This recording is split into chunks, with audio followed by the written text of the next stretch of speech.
આજે એક નવા ટોપિક સાથે ફરીને નવા વિડીયોમાં આપનું સ્વાગત છે। ડુંગરી ઘરાસિયા આદિવાસી કેટલાક સંતોનો અહીંયા સમાજના ઉદ્ધાર માટે ફાળો છે, તો તેના વિશે થોડુંક જોઈશું। ઉદ્ધાર માટે સ્થાનિક સંતોનો ફાળો। ડુંગરી ઘરાસિયા સમાજમાં જન્મ, સગાઈ, લગ્ન, તહેવાર, દેવદેવી પૂજા વગેરે પ્રસંગો સાથે દારૂ અનિવાર્યપણે સંકળાયેલો હતો। દારૂના વ્યસન વિના આવા પ્રસંગો પાર પાડી શકતા નહીં। દારૂ પીવો એ ઉત્સવ હતો।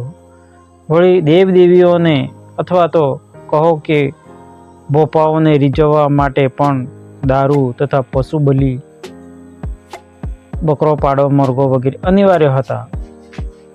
દારૂના વ્યસન અને અંધશ્રદ્ધાના કારણે દરેક ડુંગરી ઘરાસિયાનું જીવન ખળભળી રહ્યું હતું। જીવનમાં ભાગ્યે જ કોઈ અનુશાસન રહી શકતું હતું। આવી અવદશામાં ઉદ્ધાર માટે બાહ્ય સેવકો તથા સ્થાનિક સેવકોની સાથે સાથે સ્થાનિક સંતોનો પણ મહત્વનો ફાળો રહ્યો હતો। આવા પાયાના કેટલાક સ્થાનિક સંતો આ પ્રમાણે આપ્યા છે।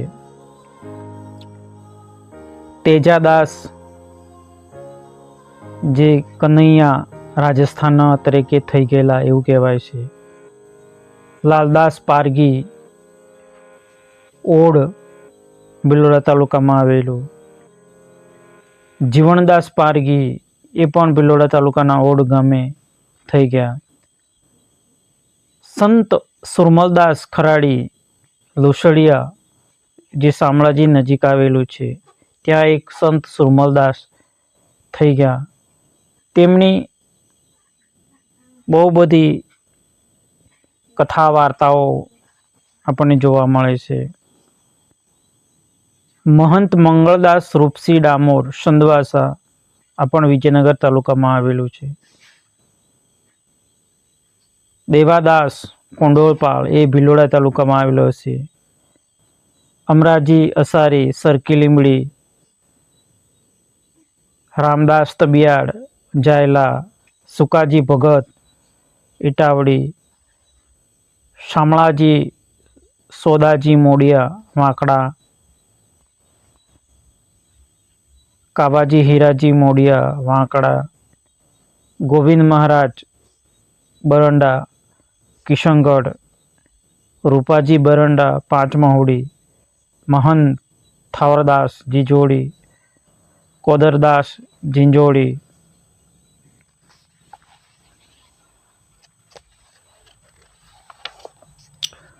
આ ઉપરાંત ઘણા ઉત્તરાધિકારી સંતો તથા અનુયાયીઓ ઉદ્ભવ્યા અને ડુંગરી ઘરાસિયા સમાજના ભક્તિ માર્ગ સૂચવી ઉદ્ધાર કર્યો। અનુયાયી બનતા ભક્તોએ દારૂના વ્યસન અને માંસાહારનો અનિવાર્યપણે ત્યાગ કરવો પડતો। આદિવાસી જનજીવનમાં સાત્વિકતાનો આ પ્રથમ પ્રવેશ હતો। કનૈયા રાજસ્થાન ખાતે તેજાદાસ નામે પ્રખ્યાત કબીરપંથ સંત થઈ ગયા। ઘણા ડુંગરી ઘરાસિયાઓ તેમના અનુયાયી બન્યા। આદિવાસીઓને જીવનમાં અનુશાસનનું મહત્વ સમજાવી ગયું। લાલદાસ પારગી અને જીવણદાસ પારગી ઓડ ગામે રહેતા હતા। કંસારાની દુકાનમાં ચોરી થતાં આ ભાઈઓ આરોપ મૂકવામાં આવ્યો। નિર્દોષ હોવાથી બંને ભાઈઓ આઘાત લાગ્યો અને ગામ છોડીને ચાલી નીકળ્યા। તેમણે આત્મહત્યા કરી લેવાની કોશિશ કરી। હરસોલ પાસે બડોદરા ગામે રહેતા એક ઠાકરડા ભક્તે તેમને ઉગારી લઈ ઉપદેશ આપ્યો। કહેવાય છે કે તે વખતે ઈડેર સ્ટેટ રાજાને સંતાન ન હતું। ઓડના ભક્તોની ખ્યાતિ સાંભળી રાજા રાણી દર્શને આવ્યા।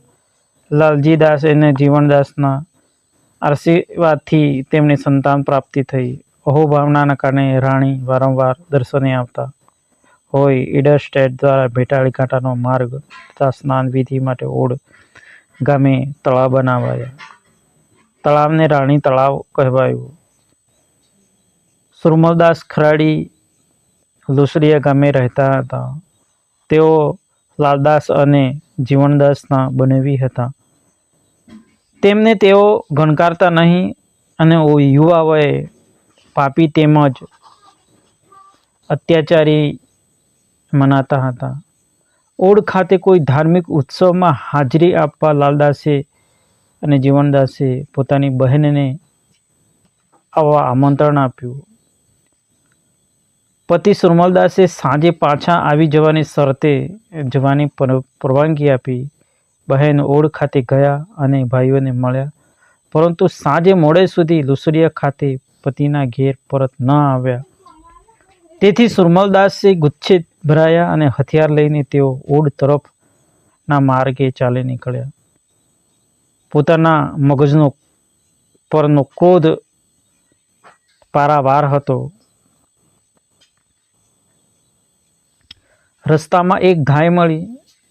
સુરમલદાસને ગાયનો વધ કરવાની ઈચ્છા જાગી અને વધ કરવા જેવું હથિયાર ઉગામ્યું ત્યાં તો અરે રે જેવો અવાજ સંભળાયો. હથિયાર પાછું પડી ગયું. બ્રહ્મ હોવાને માની 2-3 વાર ફરીને ઉગામ્યું, છતાં ફરી વખત એવો અવાજ સંભળાયો. છેલ્લી વાર પૂરી તીવ્રતાથી હથિયાર ઉગામતા ગાયની જગ્યાએ એક સાધુ દેખાયો. સાધુએ ઉપદેશ આપ્યો. સંત સુરમલદાસ પ્રભાવિત થયા અને હૃદય પરિવર્તન થયું. પછી તેઓ ભક્ત બની ગયા અને એક સંત સુરમલદાસ લુસડિયામાં રામજી મંદિરની સ્થાપના કરી. આની પણ એક બહુ મોટી સ્ટોરી છે. આજે પણ ત્યાં મેળો ભરાય છે. આજના વિડીયોમાં આટલું.